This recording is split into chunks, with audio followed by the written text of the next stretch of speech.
Mes amis, mettez-vous réellement votre confiance en Dieu. Pratiquez-vous le lâcher-prise. C'est ce que je vais faire maintenant. Faire confiance à Dieu doit être un choix délibéré, libre et éclairé, qui dépasse les circonstances ou les apparences, car les apparences sont trompeuses. Amen. Cela doit être le fruit d'une décision bien réfléchie, après avoir posé le pour et le contre, basée sur les promesses données dans la Bible, la parole de Dieu, que nous avons eu le temps d'étudier et de sonder dans notre cœur, et de croire de façon ferme et définitive que c'est la bonne décision que nous avons prise. Amen. Quand on lit l'Ancien Testament, il est triste de voir que le peuple d'Israël, qui manquait de fermeté dans toutes ses décisions et dans son engagement envers son Dieu, l'Éternel Dieu des armées, le Dieu d'Abraham, d'Isaac et de Jacob, le Dieu de la promesse, était toujours en train de remettre en question sa confiance dans le Seigneur lorsqu'il traversait les épreuves et les difficultés. On peut le constater lors de la sortie d'Égypte, tout comme après l'exploration de la terre promise, à cause de leur endurcissement, de leur cœur, de leur manque de fermeté vis-à-vis de Dieu. Ils ont désobéi une nouvelle fois. Ils ne faisaient que obéir pour un temps, puis désobéir in fine. Tout comme après l'exploration de la terre promise, à cause de leur endurcissement, ils ont désobéi à Dieu et le Seigneur les a jugés, les a condamnés. Mais il les a ensuite revenus vers eux, et sans cesse revenus vers eux, parce qu'il aime le peuple, il aime son peuple, le peuple d'Israël. Vous devez être ancré en Christ. Mon ancre et ma foi, c'est toi, Seigneur. Dans sa parole, et savoir que pourquoi vous faites confiance à Dieu. Moi, je te pose la question. Pourquoi tu fais confiance à Dieu? Quelles sont les raisons suivantes et les raisons réelles? Quelles sont les raisons pour lesquelles tu fais confiance à Dieu? Réponds-moi, s'il te plaît, ici. Sinon, faire confiance va s'envoler comme un petit oiseau. Vous entendez les oiseaux, je vais me taire. Les oiseaux, ils s'envolent, ils se nourrissent, votre Père Céleste les nourrit. Alors ne vous inquiétez pas du lendemain, parce que le lendemain se suffira à lui-même. Amen.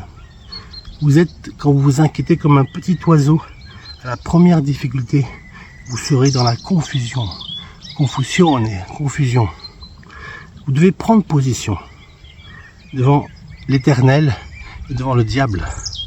Car dans le psaume 13, il est écrit au verset 6, « Moi j'ai confiance en ta bonté, Seigneur Jésus, Éternel Dieu des armées. J'ai de l'allégresse dans le cœur à cause de ton salut. Je chante à l'Éternel, car il m'a fait du bien. Moi j'ai confiance en ta bonté. Moi j'ai confiance en ta bonté. J'ai de l'allégresse dans le cœur à cause de ton salut. Je dis allez, je loue à l'Éternel, car il m'a fait du bien. » Ayez confiance en Dieu. Renouvelez vos vœux avec le Seigneur. Demandez pardon pour les péchés que vous avez commis. Reconsidérez vos voies. Approchez-vous du trône de Dieu avec assurance pour être secouru dans tous vos besoins. Alors comment comprendre la bonté infinie de Dieu à notre égard? Moi j'ai confiance en ta bonté. C'est très important. Parce qu'il faut avoir expérimenté la bonté de Dieu pour pouvoir se confier en elle. En avoir entendu parler ou la chanter est une chose, mais la pratiquer dans son cœur, dans le secret de son cœur en est une autre. Dans la religion protestante ou catholique, ou orthodoxe ou anglicane, il n'y a pas de vie, il y a seulement des paroles et des préceptes. Et il est possible de parler de la bonté de Dieu, de raconter ses merveilles. Amen. Je louerai l'Éternel de tout mon cœur, je raconterai toutes ses merveilles. C'est un cantique, un vieux cantique que j'aimais beaucoup aussi, que j'aime beaucoup chanter. L'humanité aujourd'hui, c'est la guerre, c'est la misère, c'est les crimes contre l'humanité, c'est le mal qui s'acharne, qui se défoule sur notre terre. Alors croyez-vous que les hommes vont changer, mes amis? Croyez-vous que les hommes peuvent changer et devenir des hommes de guerre, devenir des hommes de paix? Non, non, non. La nature de l'homme est pécheresse. L'homme est un pécheur. Il a besoin de repentance. Il a besoin de se sentir pardonné de tous ses péchés. Amen. le cœur de l'homme est un cœur ténébreux, un cœur rempli, avide de pouvoir, d'argent, le pouvoir de l'argent, le pouvoir des terres, des territoires. J'en veux toujours plus et encore et encore et encore. Et je fais la guerre, j'envoie des innocents se battre pour résoudre un conflit. Qui est quoi? C'est un conflit d'intérêt? Oui, c'est un conflit d'intérêt par rapport au pétrole, par rapport à l'argent, par rapport au gaz. Tout ça, c'est de l'argent. Le nerf de la guerre, mes amis, c'est l'argent. Tout est centré et auto-centré sur l'argent et le pouvoir de l'argent. Ces gens-là n'ont aucun scrupule. Ils envoient des malheureux, ils envoient des innocents se faire tuer sur le champ de bataille. Tout ça pour quelques pétrodollars. Ça, c'est pas la volonté de Dieu, mes amis. C'est les hommes qui font la guerre. Dieu, lui, donne la paix. Je l'ai déjà dit hier ou avant-hier. Les hommes font la guerre, mais Dieu donne la paix. Amen. Alors, vivre dans la joie du salut, dans tout ce méli-mélo mondial, tout ce bazar politico-financier. Comment vivre dans la joie du salut, notre Sauveur et Seigneur, le Seigneur Jésus. J'ai de l'allégresse dans le cœur à cause de ton salut. Je suis dans la joie quand on me dit allons à la maison de l'Éternel. Amen. Le salut, si vous préférez, c'est la délivrance que Dieu manifeste dans notre vie. Je répète, le salut que Dieu donne, que Jésus donne dans le cœur, ou si vous préférez, c'est la délivrance que Dieu manifeste dans votre vie. Quand vous êtes pardonné, vous êtes libéré, vous êtes délivré, vous êtes un enfant de Dieu, vous devenez un enfant de Dieu, vous devenez héritier avec Christ, co-héritier avec Christ, vous êtes fils de roi. Dieu vous appelle par votre prénom, il vous aime, il vous a aimé dès la fondation du monde, mes amis, amen. Il arrive parfois que nous traversions des situations qui dépassent notre propre capacité d'entendement et de les surmonter. Il n'est pas possible pour nous de les surmonter humainement, avec nos forces et nos capacités physiques et intellectuelles que Dieu nous a données. Pourtant, Jésus est le Sauveur. Nous pouvons nous réjouir car nous avons en notre Dieu un Dieu qui sauve avec puissance, avec toute la puissance que Dieu t'a donnée. Tu peux renverser des montagnes, mes amis, mon ami. C'est lui qui a assuré à David, au berger, au 3e roi d'Israël, au roi David, de la main de Saül. C'est lui qui a sauvé Daniel de la fosse au lion. C'est le même Dieu.